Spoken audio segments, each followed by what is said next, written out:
sorry about that, fly. The exhibition at St George's Parish Church. I will show you a snapshot of some of the work, but you have to actually see them in person. Take this opportunity to formally welcome you to this evening of just mingling and immersing ourselves in the art of the faith. I wish to thank the members of the Artists Alliance Barbados who are here to share this moment. I want to thank you very much for being here, but even more so for participating in this venture with us. As I was mentioning to someone not long ago, here at St. George, we conceptualize what we refer to as a season of emancipation to encapsulate some of the important events that we want to reflect on as a people. And it ran from the 26th of July, which was the day of special remembrance of the 1937 riots, down to what we will celebrate last Friday, the day of remembrance of the transatlantic slave trade and its abolition.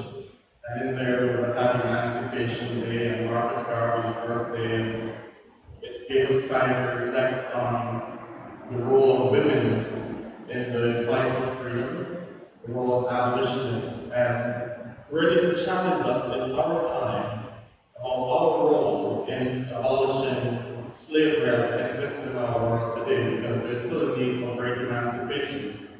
And we thought that bringing this art exhibition into the church would be a way to get people immersed in who they are and their culture, and to bring art to the person as an everyday experience, because the reality is that not many of us, we drive around, but we don't think about an art gallery or going somewhere to view art.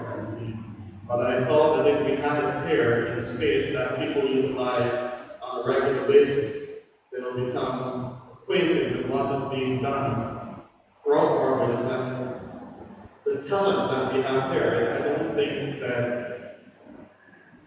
I'm still in awe at some of what I've seen here. And I know that this is just the tip of the iceberg of what you do. The intricate details of your art, the messages that you send. I just took a picture of my son wearing a mask, and I hope it doesn't really end up in our next edition of the Georgian Sentinel, which is our e-newspaper. I have a feeling it will get there. But it just goes to show the interesting things that are being done, and I really want to thank you. I want to thank Sister Cyril Harden for the music she played earlier, and probably will play later. And for you, just for being here, we look forward to the continued meeting here with you. Thank you very much, everyone, for being here. Emancipation. I know they've worked very hard to get members of the church. We have 11 volunteers, which I think is phenomenal, who have participated in the exhibition. And I really want to commend them for that. I think we have about 15 artists in the show. A couple of them are here. I thought it was interesting when I was talking to him, I'm not going to talk very long, that there was a redacted Bible, so that the enslaved people were only given a certain amount of information in the Bible that they would have been either read from or read to from or were able to read, and that all of the pages or chapters in the Bible that would have reinforced their humanity were taken out because it benefited the slave masters. So Nick has given me this. Nick's piece is called Trought into Darkness.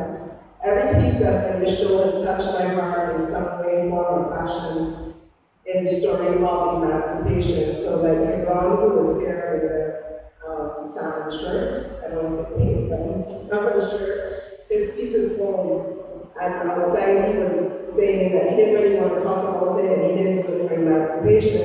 And I said, when I saw the piece, it felt very much that it reflected our great civilizations.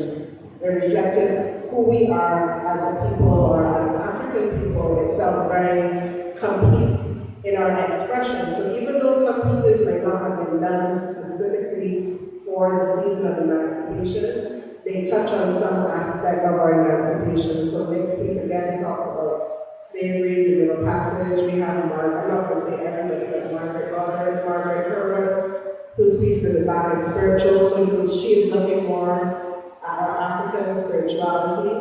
Amanda is here, so I'm going to point out the artists who are here. Amanda is here just taking videos. She's on the left-hand side.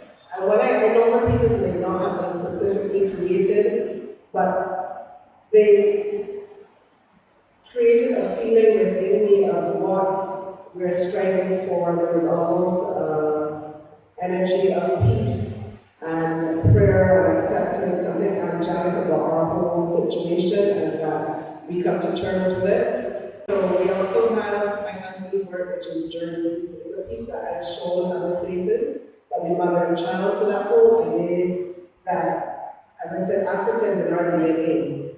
So no matter what happens to us or where we go as people, there's something that remains innate in our expression and our understanding.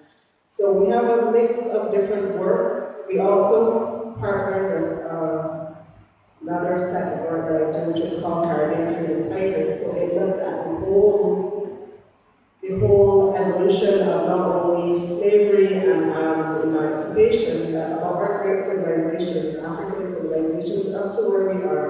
And as I said, we still continue to do brilliant things as African people, even going through some of the worst situations, but we are not only expressions of slavery or enslavement period. We have a lot of good that we still do and a lot of good that still needs to be seen. So thank you very much for coming.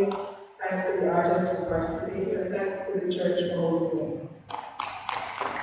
Free in Africa. The trials we went through and our hope for freedom in the future. And I say hope because we recognize that we're not yet free. And until every person can taste that freedom, every person can taste the greatness that is theirs to grasp hold of. That's why I love the piece there in the Southern Foyer, the reflection.